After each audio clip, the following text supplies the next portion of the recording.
What's this?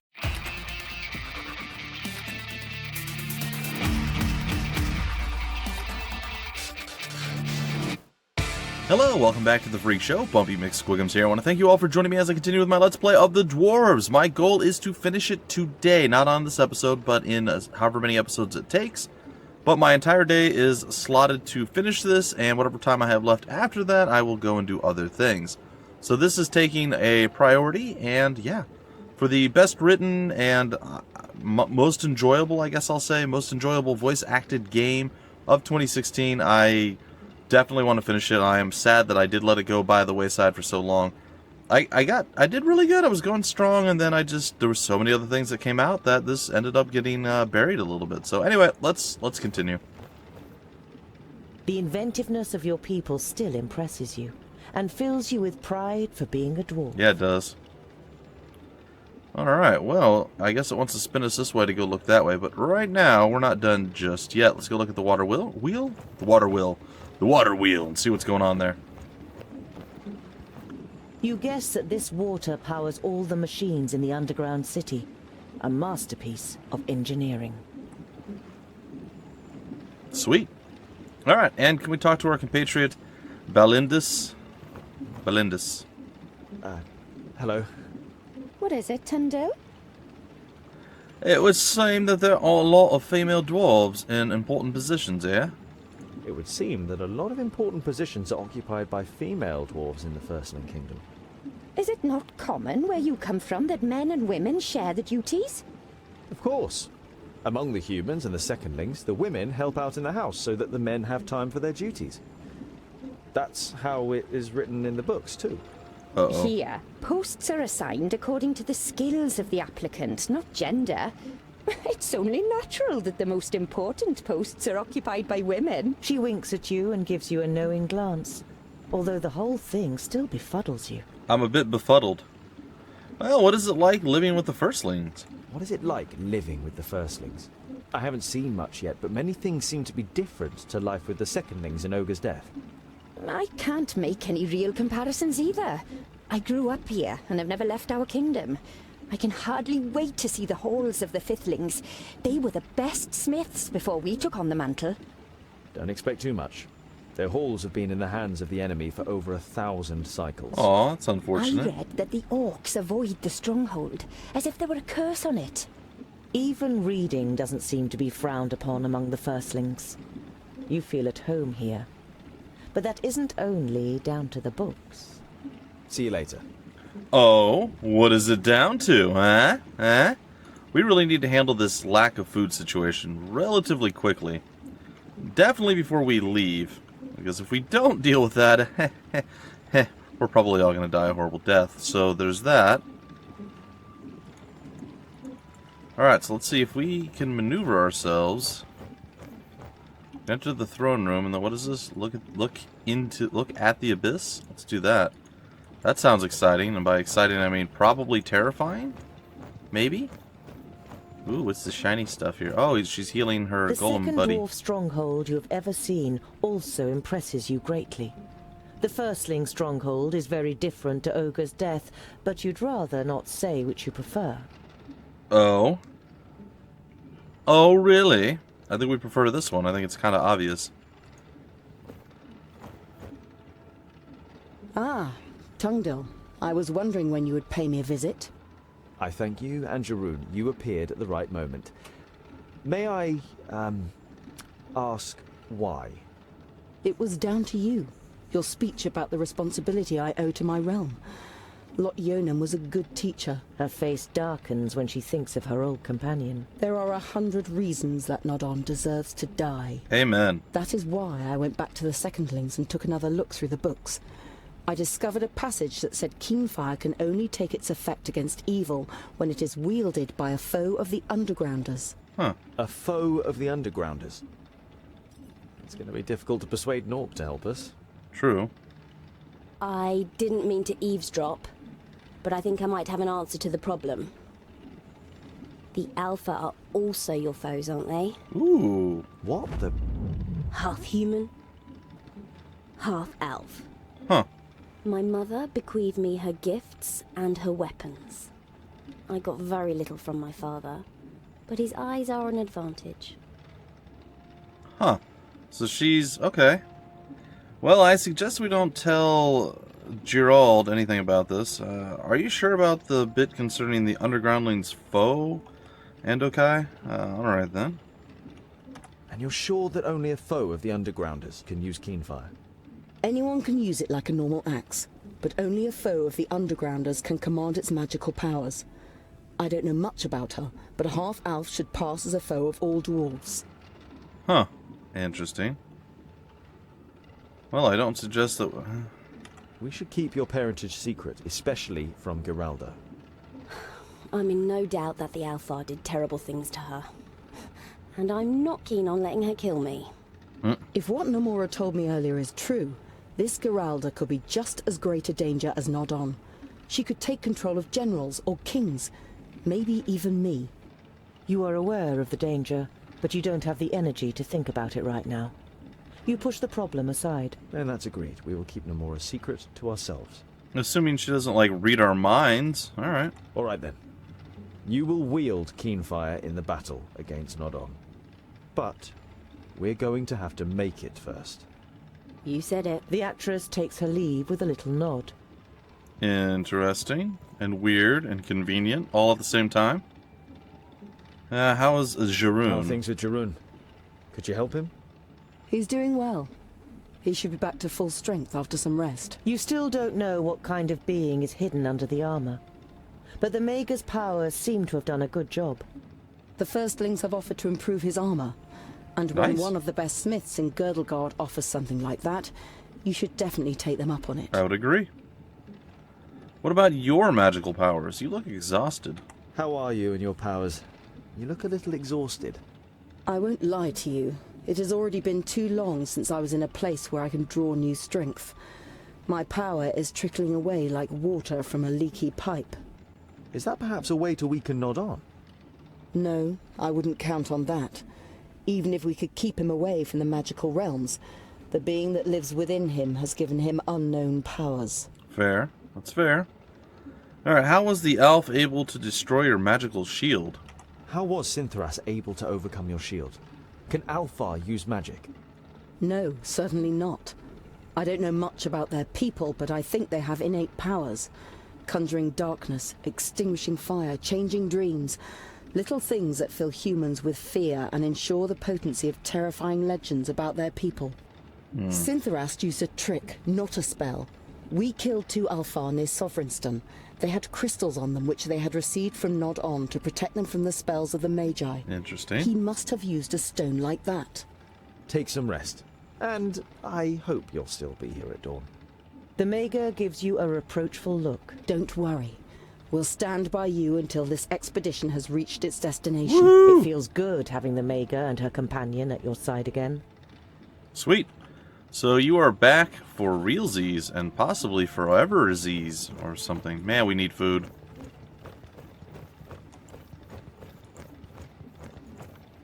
I guess we can't go that way. Oh, that's behind me somehow? Oh, we can go back to the throne room if we had to. I'm not really sure what we're supposed to be doing right now. The last one kind of ended in a little bit of a quick dealy. New friends. Reach fortune of the Firstling, welcome by the commander of the guard, a female dwarf named Belinda's. She's not the first dwarf you encounter, but surely the one you like best. She's an experienced warrior, an excellent smith, and you also couldn't help but notice the attractive fluff on her cheeks. The queen has promised to send an army to the Secondlings to support them against Nod-On. She will also replace all the lost raw materials needed for Keenfire and sends... Oh, okay, cool. Well... There seems to be quite a lot of babbling that we must do before we leave here, which I am totally okay with. I've no qualms. Geralda looks depressed. Is there something You wrong? look like something's bothering you. It's just... they avoid me. You're the only one who talks to me. Yeah, well, you did try to kill us when we first met you. Geralda gives a wry smile. Not exactly the best of first impressions, right? You're not a bad person, Geralda. Just give them some time. So, what do you know of the Free Folk? You said you wanted to join the Free Folk. What do you know about them? To be honest, I don't know very much at all. It is said they are like a kingdom, just without a kingdom. No clans, no obligations and traditions, no repressive expectations. Just dwarves living together. Alright. And where do I find them? Everywhere and nowhere. They hide. I think I almost found one of their cities. I don't know anymore. See you later. Okay, well, that was a odd and just, like, kind of an abrupt conversation, but fine, you know. That's okay. We can live with that. We can do odd and abrupt. The city does not do well when it comes to letting you get around and talking to folk. Namora, may I speak with you? How did you end up with Rodario and Fergus? I was wondering how you ended up being an actress with Rodario and Fergus. I have seen many places and done many things that I would like to forget. For a long time, I didn't know what to do with my life. But then I met Fergus. There are no secrets between us. Nice. I have never had to pretend with him. He introduced me to Rodario, and I feared the worst, but he was delighted. He immediately wrote me into a new play. That sounds like Rodario. Nice. What happened to your parents? That's an odd question. Relationships Oh, between yeah. humans and That's fair. Alfar is uncommon. My mother brought me up on her own. I don't know what happened to my father. You look at her compassionately. Namora notices your expression and shrugs her shoulders. I never knew him, so I don't miss him.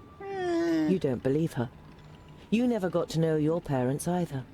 But you still miss them even though Lot Yonan raised you. See? Well, do you sometimes wish you weren't born as a half-elf? This might be a strange question, but do you sometimes wish... That I wasn't half-elf? Of course I've thought about it. But what's the point? This is how I was born, how I am, and it's something I can't change. That's fair. And well, perhaps it might now serve some benefit for the first time. My heritage could be the key to saving Girdlegard. It's a very positive way of See you looking at later. things. Kudos to you for having a positive spin and outlook on life. Kudos to you. Alright, what else was I missing? I know I saw it did something. Alright, there's some more battling to do over here. So some more storyline and talking. It's good stuff. Are these the brothers Grimm over here? Nope. It is simply legendary. No, it is mythical. We definitely need a large theatre so we can convey the impression of this grandeur to the spectators. It's going to be difficult, but we'll manage it. But it will be more expensive. It would appear you like it here. Ha! Like it? It is fabulous. I almost True. feel like giving up. Not even the best of illusions could possibly imitate this. But say, what brings you to us, Tungdil? Yeah, well, we were wondering a bunch of stuff. So Namora is a half-elf. Why didn't you say that Namora is half-elf? If our spectators knew, they would run away screaming. So I'm sure you'll understand that we couldn't tell a group of armed dwarves either. Fair. You That's- have to admit that you good don't point. know how you would have reacted if Namora had revealed herself in Mifodania. Fear and hatred of the Alpha is deeply rooted. That is a good point. You already know her, Tungdil. She has skills, but her lineage does not determine how she thinks and acts. She is the love of my life, and I would go crazy if I were to lose her. Well, we don't plan to murder her, so you're probably okay. Are you sure you wish to travel to the Perished Lands with us? Every step from here on is more dangerous than the last. Are you sure you want to continue on our journey with us? Of course. Every story needs an end. What kind of play would it be without a third act? There is no way I'm going to let Namora ride into battle on her own. I will be there to assist her. Sweet.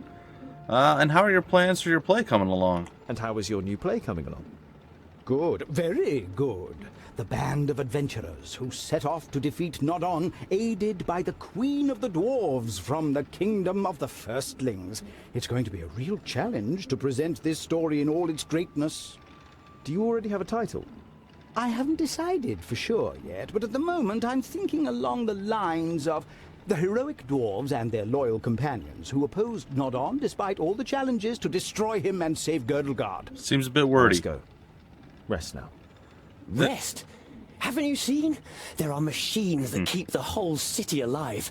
I must take a look. You are kind of an excitable machinist type person. Alright, well, I'm not sure what I need to do. Do I need to go back to the throne room? Is, like, that a thing that we need to handle? Because I kind of feel like that might be what we need to be doing. Oh, wait, no. We can enter the sick room. Ooh, what's the sick room? Bunch of people sitting around on benches going, bleh, just throwing up in a big vat in the middle. You entered the sick room. It's where disease spreads and breeds into further, stronger disease. Oh, yeah. His Brohim. Tungdil. How is Boendal? How is he? He's lost a hell of a lot of blood. The crazy glint in Boendal's eyes has given way to serious concern. I'm doing fine. You must rest, brother. Stay on your back so the wounds can heal. Fortunately, he hasn't lost his pig-headedness. As long as he has that, he'll come through. Boendal forces a grin, but you can imagine what he's really thinking and feeling. Wasn't Andokai able to help? I thought Andokai was going to look after him. Didn't her magic help? We don't want her help. Magic is no use. And we certainly don't want anything to do with Samerson. You know there is no point arguing with the twins about magic. There is too much of a fine line between conviction and stubbornness. Boendal would rather die than be healed by the Maga. That seems stupid. I guess we have to go on without him. That We'll sucks. have to go on without him. He won't manage more than 100 paces without dropping down dead the state he's in. No! I'll manage, Scholar. Just give me 2 orbits, then I'll be fine. It's just a scratch. Boendal tries to stand up, but he doesn't have the strength. You shake your head. Stay here and recover, Boendal. We'll meet you again in time for the big battle against Nodon. You have done your bit. But where one of us is, the other is too. It is the greatest deed that has ever been carried out by our people. Oh. It would seem you are right, Scholar.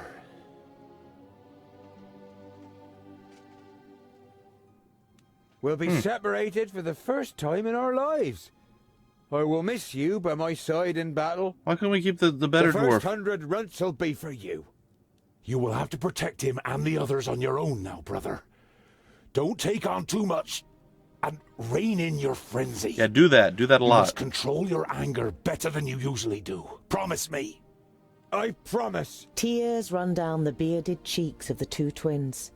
They have never had to part like this before. Well, that's interesting. Weird. And why did we get the crappy twin? I wanted the good twin. No, boo. Well, they have different strengths. I can't say one's bad and the other's good. Boendal, he's got some skills. He can face tank like a boss. He just charge in, wade into battle, and just pretty much annihilate everything. It's pretty darn good. However, the problem that we're actually faced with is we have the faster twin, which does have some uses. He doesn't even do quite as much damage as the other one. He does more damage easier, but not more damage overall. Like, if you're able to aim and focus your attacks with Boendal, you're going to easily outdamage Boendal. However, Boendal's really quick. He's able to maneuver around and do various random things that are pretty darn good. Did those dwarves move? No, they did not. Well, I guess we're heading back to the throne room. Please, for the love of all things right in the world, please, please, please, please, please. Uh-oh. Give me I've gathered all of the metal we need for Keenfire. food. I'm ready to depart. You nod and then look her solemnly in the eyes. Once we set off, stay in the background, keep out of fights, and avoid all danger. The female dwarf's expression darkens. Shall we engage in a trial fight, Mr. Dwarf? Yes. Let's do that. No, Bifracus. No, I know that female dwarves can fight. It's because of the axe. You're the only one who can forge it. If something happens to you, we won't be able to stop Nod on. The face of the smith relaxes, and then a smile appears on her lips. I can look after myself. Oh, she's going to be a Boendal replacement, I bet. Sweet. Also, you know, he likes her a lot, so there's that. Gotta go with the romantics. It's going to be good. Or bad. Greetings, Queen Zamtis. The queen bows her head slightly, prompting you to speak. Sorry for asking, but I have never read about a dwarf queen before. Please excuse me for asking, Your Highness, but how is it that a queen is sitting on the Firstling throne? The queen smiles. She has clearly been expecting the question. It began with an argument. My father valued my mother's advice, but disputed her ability to lead the kingdom. Interesting. This frustrated her, and she demanded the chance to prove the contrary. In the end, they agreed that my mother would govern the Firstlings for 14 orbits. Okay. During this time, there was an attack by trolls, and my mother put them to flight with cunning and bravery. When my father demanded the throne again, she defied him, and the clans followed her. That's not cool. The other kingdoms were appalled and refused to receive my mother, but our kingdom saw that she was a good queen. And when she died 230 cycles ago, the people demanded that I should follow her onto the throne. All right. So there was an agreement. She broke the agreement, and okay, that's bad. That's not a good thing. I mean, you can be proud of it. I mean, it's good that she did a good job, but she should have given the throne back as agreed to. I feel like that's a little underhanded. I'm just saying. All right, is everything ready for the journey? Is everything ready for our journey to the kingdom of the Firstlings? We have provided wagons for you and your companions. Are your preparations complete? I have no food. Please give me food. Yes, we are ready. Oh, God. The queen nods slowly. Rally your companions. I will march east with my host, but don't be misled. The fate of the perished land is in your hands, not mine. May you succeed and return unhurt. Vrakas be with you. Vrakas be with you as well, my dear. Vrakas be with you as well. I mean, Your Highness, not my dear. Sorry. It's fine. All right, well, we spent most of this episode just babbling and doing stuff. It's a bit cray-cray right now, but hopefully they give us some provisions. The plains of Tibain are the most fertile in Girdlegard, and rightly give the kingdom its nickname of the breadbasket. That's a good sign. The east of the land has been in revolt since the perished land advanced, and the peace seems to have broken in the heartland too, as a group of strangers crawl out of a hole in the ground. Huh. Why don't we just look for a tunnel that hasn't collapsed? And what if we don't find one? If we're overground, we at least know that there's a way, even if it's dangerous. Let's go. Hey, we have some food. Not a lot of food, but we have some food. Oh dear. Do we have a goal here? Where are we at in comparison to where we were before? Okay, we can't move. Alright, so we need to get there. That's our eventual goal.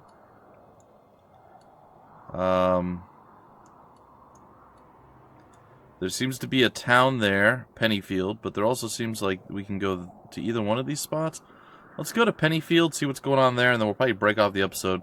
And then we'll head over here to hopefully craft Keenfire. We'll try to hit the question marks along the way. Hopefully being able to resolve whatever the quests or the objectives are in the area before having to like run halfway across the world only to complete 1/3 of the quest. I've made so many terrible mistakes, ladies and gentlemen, but it's okay. It's okay. Rudacre is, contrary to what the name suggests, a large city. If Rodario is to be believed, more than 70,000 people live here. That's pretty a large. Number that you find it hard to even imagine. But while you walk through the streets, you don't doubt that it's the truth. Never before have you seen such huge masses of people.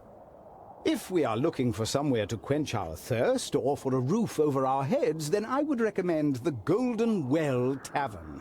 And we can find everything we need for the rest of our journey at the big market. Just say where you want to go, Tungdil, and I'll show you the way. To the big market. The big market at the city's south gate certainly lives up to its name. You have never seen a market on such a scale. Stands, large and small, as far as the eye can see. Everything you could possibly need can be found here, as well as plenty of things that seem to have no use at all. While you push your way through the crowd to get to the trader Rodario wants to introduce to you, you overhear two peasants talking about elves. No, I tell ya, it was elves. Pale skin, pointy ears. Yeah, something strange is going on these days. Old Trundlewood from down Acrehill way said he saw some pointy ears too. Come to think of it, where's he been all week? Here we are. Rodario's sudden announcement draws your attention away from the locals to the tent that you're now standing in front of. Welcome to Brand's Potpourri. Whatever your heart may desire, I can supply. Okay, well, show me what you have on offer, sir. 129 food. I will take all of it. Thank you very much. We also have grants 1 extra action point every 2 seconds during battle. Don't we have that already? Ooh, it's a better talisman of initiation. Interesting. So if we sell that and we bought that, I think we're going to buy that. I think we're going to sell that. Okay, what's this one? 10% chance to regenerate 20% health during a successful attack. That is definitely better than this one. Yeah, I think we're going to buy that. And I think we're probably going to sell this one. Increases the damage of special attacks by 60%. Talisman of attack better. Versus one of 20%. Man, that's so weak in comparison. We don't have a lot of money left, do we? We do not. Okay, we're kind of broke. So... wow. We pretty much spent most of our money. There's a 50% chance of reducing the damage by 50%. Well, I'm going to confirm and roll with it. Let's go to the tavern. You follow Rodario through the lively streets until he reaches a run-down 2-story building. You hope that this dump isn't the tavern that Rodario recommends. You prepare yourself for the worst, but the inside of the tavern surprises you all. The walls are clad with dark, finely ornamented wood. The floor is clean, the tables are weighed down with good food, and a hot fire is burning in the fireplace. One should never judge a book by its cover. Interesting. The guests look you over, full of curiosity, and many nod a greeting. The haggard woman behind the bar greets you loudly. Rodario, you old rogue! What are you doing here? And you've got dwarves with you! I don't see one my whole life, and then several come along in the same month. Oh? We are on an important mission, Madame Flori, and could do with a place to stay the night. Rodario introduces you and negotiates a good price for a few beds and a night's lodgings. You've seen other dwarves? Sorry for asking, but you said you'd seen some other dwarves recently. You're thinking of Gandagar's group and wonder whether they might have reached the kingdom of the Firstlings already. Yes, a nice bloke from the west. Paid for his room for a month in advance and then disappeared. Travelling lights. The landlady's expression darkens. That was 3 weeks ago. If he doesn't come back soon, I'll have to release the room. Huh. Okay, well, should we sneak into the dwarf's room? Seems like a bad idea, but let's do it anyway. You give Namora a sign and sneak onto the first floor. The half-elf appears moments later. To your surprise, she has Balandis with her, who must have caught something of what was said. I want to know who the dwarf who is sneaking around here is. Perhaps he belongs to Gandagar's group. After apologizing to various guests for intruding, you are left with just one untried door. Namora picks the lock, and you enter the room unseen. The room is bigger than all the rooms in the tavern you have seen so far, and all just for one guest. There are maps, various pieces of notepaper, and 3 notebooks on the table. Huh. Let's examine the notes. The notes are partly written in Dwarvish, and partly in the language of humans. The 3 of you scan through them, until Balandis draws your attention to a map, on which the route from the kingdom of the Firstlings to the kingdom of the Firstlings is marked. What would make a firstling travel to the perished land, or even to the kingdom of the Firstlings? You believe you found an explanation. Here, this letter. I have found a way, but I don't know if I will return safely with Star Slasher. Ooh. That's why I leave to you, dear Barris, my notes, may you, and so on. Star Slasher? What's that? You've come across this name in the notes a few times already, but you just shrug your shoulders and throw the letter back onto the table in disappointment. You had hoped to have found out some news on the whereabouts of the other group. A sword. Apparently it was given to Giselbert I and I by a caravan travelling from the other lands. It seems we're dealing with a treasure hunter. Sorry for being so quiet, guys and gals. I'm actually enthralled with the story. I want to make some comments, but I mean, it flows so well, there's not really much to comment. I feel like I'm saying the same word over and over, like, oh, that's true. Oh, good point, you know. It's so well done. It's such a good story. I don't want to interrupt it, so I apologize if I'm being a little bit extra quiet, but I really like it. I'm into it, guys. I'm totally into it. Alright, well, let's leave Pennyfield and continue on our way. I also want to point out that they named the wrong town. They didn't call it Pennyfield when we got there, which was weird. Anyway, folks, I think this is the perfect time, place, and opportunity to end this episode. But do not fear, do not fret. If all things go the way they should, I will be done with this game today in my recordings, and you guys will get it over the next week and a half, something like that. And we'll put it to bed, and we'll move on to greener, well, I don't know if it's going to be greener pastures, but other games that we're also still covering and whatnot.